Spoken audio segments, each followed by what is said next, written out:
Hast du dich schon mal gefragt, wie du Zusatzfunktionen auf deinen Motor, deine Pumpe, dein Auto oder noch besser auf alle deine Maschinen bekommen kannst? Zusammen mit meinem Kollegen Tibor habe ich die cloudbasierte IoT-Plattform von Record Evolution getestet.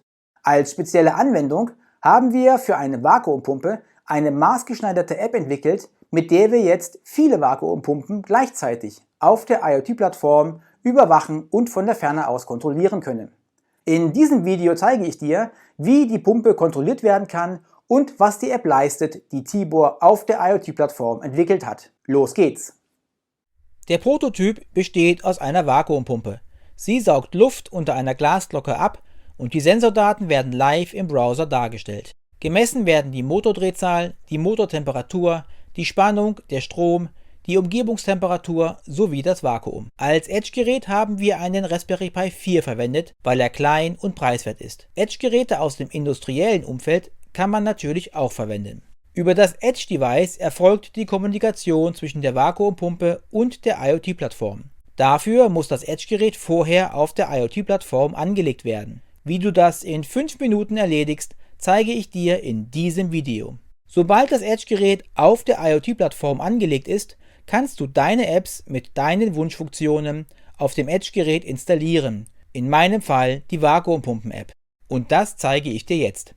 Als erstes logge ich mich auf der Webseite von Record Evolution ein. Und schon befinde ich mich auf der IoT-Plattform. Jetzt gehe ich in den Ordner, in dem sich das Edge-Gerät von der Vakuumpumpe befindet und wähle auf der linken Seite das Edge-Gerät aus. Nun öffne ich den App Store und lade die Vakuumpumpen-App einfach herunter. Das war schon alles. Du kannst die App gleichzeitig auf sehr vielen Edge-Geräten installieren, deinstallieren oder auch upgraden. Natürlich kannst du auch mehrere Apps auf deinem Edge-Gerät installieren. Nun ist die Vakuumpumpen-App auf dem Edge-Gerät installiert und kann gestartet werden.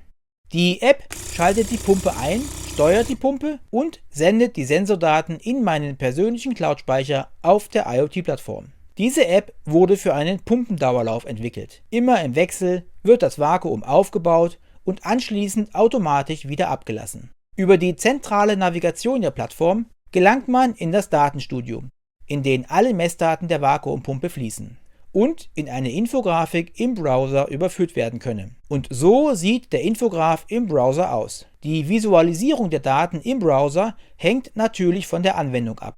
In unserem Fall genügt ein Liniendiagramm. In dem Menü auf der rechten Seite kannst du für jede Achse die Kennlinien auswählen. Die Skalierung passt sich automatisch an. Und reinzoomen in die Daten kannst du auch. Diese Infografik habe ich öffentlich freigeschaltet. Den Link findest du unten in der Videobeschreibung. Über die Plattform kann ich die Vakuumpumpe jetzt auch steuern. Dazu stoppe ich zunächst die Vakuumpumpe. In den programmierten Umgebungsvariablen kann ich Einfluss auf die Anwendung nehmen. Die Vakuumhaltezeit verkürze ich jetzt auf 1 Sekunde und als neues Zielvakuum trage ich -500 Millibar ein und starte die App neu.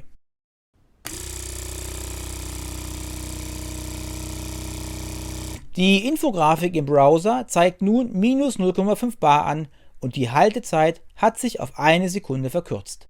Als nächstes simuliere ich jetzt einen Fehler in der Schlauchleitung und öffne dafür ein Absperrventil. Dadurch wird das Zielvakuum von -0,5 bar nicht mehr erreicht und die Vakuumpumpe geht nach 5 Sekunden in den Fehler und stoppt automatisch. Sofort verschickt die App eine Nachricht an alle eingetragenen E-Mail-Adressen mit Ausfallzeit und Ausfallgrund. Auf diese Weise könnte ein Servicetechniker sofort informiert werden. Der Techniker fährt zur Anwendung und repariert diese.